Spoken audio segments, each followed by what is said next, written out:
Welcome to section 19.3. This is the 197th session of the CISSP exam prep series.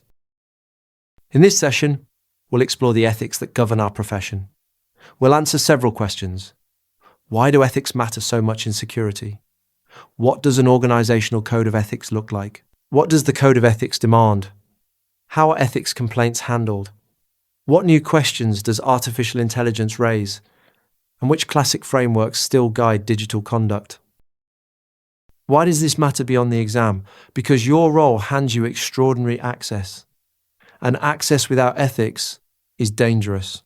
Imagine you can read every executive's email, unlock any door, and watch every keystroke.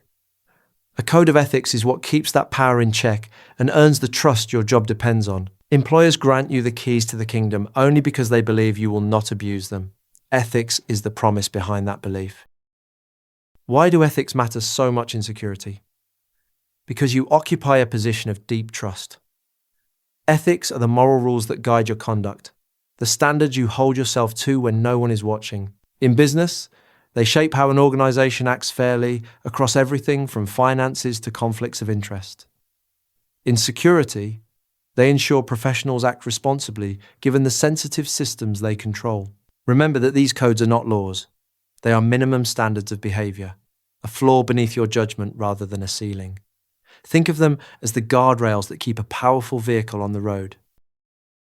What does an organizational code of ethics look like?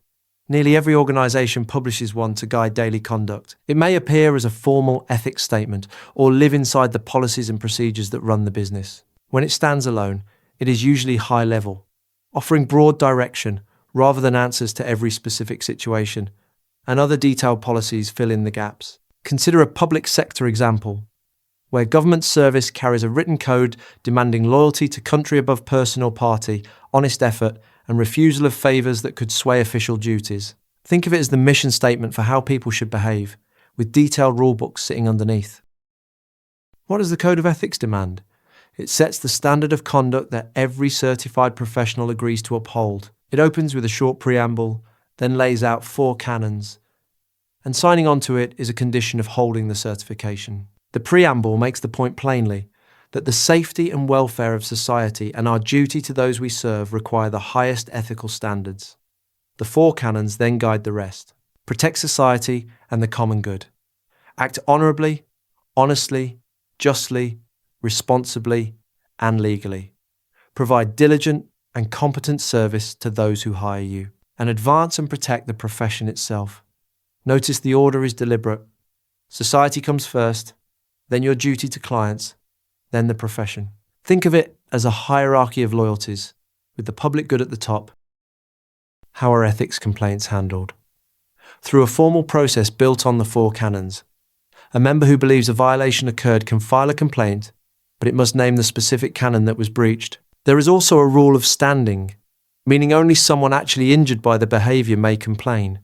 Who can file depends on the canon. Any member of the public may raise a complaint under the first 2 canons, which protect society and honourable conduct. Only an employer or someone in a contractual relationship may file under the 3rd, about service to clients.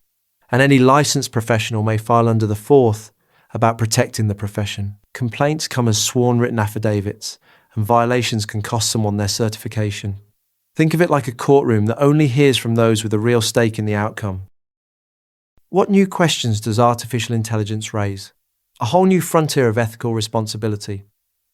As AI systems automate decisions and interact with people, they must earn trust the way any professional must. A leading risk management framework stresses that AI must be sound and dependable, doing its job the way it is supposed to, safely and consistently. It should also be accountable and transparent, with human oversight and a clear, explainable path from data to conclusion. Organizations carry an ethical duty to hunt down and correct algorithmic bias, so their models do not quietly reinforce discrimination. To formalize all this, a dedicated management system standard lets an organization bake ethical AI principles into its governance and keep improving them.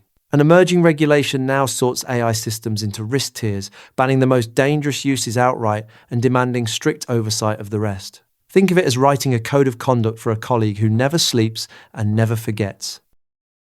Which classic frameworks still guide digital conduct?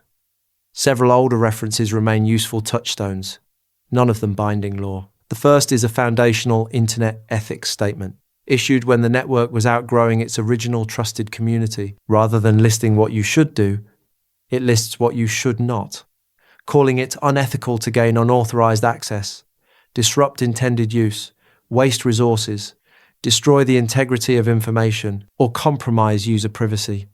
Most later codes trace their roots to this document. Think of it as the original rulebook for good behavior online, still quietly shaping the ones we use today. What does the 10 Commandments of computer ethics teach? A simple, memorable set of do-not rules for computing. Crafted by a dedicated ethics institute, it warns against using a computer to harm others, to steal, to snoop through someone's files, or to bear false witness. It tells you not to copy software you have not paid for, not to use others' resources without permission, and not to claim someone else's work as your own. It also asks you to weigh the social consequences of what you build and to always show consideration for your fellow humans. Think of it as a plain language conscience for anyone at a keyboard. What is the Code of Fair Information Practices? An early and influential blueprint for handling personal data responsibly. It rests on 5 principles. First, no personal record-keeping system should exist in secret. Second, people must be able to find out what data is held about them and how it is used. Third, information gathered for one purpose should not be reused for another without consent. Fourth, people must be able to correct records about themselves. And fifth, any organization holding personal data must keep it reliable and guard against misuse. Notice how modern these sound. They quietly underpin much of today's privacy law. Think of it as an early Bill of Rights for your personal information. So let's bring it together. Ethics matter because your access is enormous and trust is everything. Organizations publish their own codes, and the Code of Ethics binds every certified professional through a preamble and 4 canons ordered from society down to the profession. Complaints follow a formal, canon-based process, open only to the injured. Artificial intelligence adds fresh duties around reliability, transparency, and bias. While classic frameworks like the early Internet ethics statement, the 10 Commandments of computer ethics, and the Code of Fair Information Practices still guide us. Live by these, and your authority stays worthy of the trust behind it. The MCQs covering all the topics and concepts from this session are available on RooCloud.com. Practice the chapter-specific MCQs before moving on to the next session. Thanks for watching. If you have any questions or feedback, post a comment below or email us. I will see you in the next session.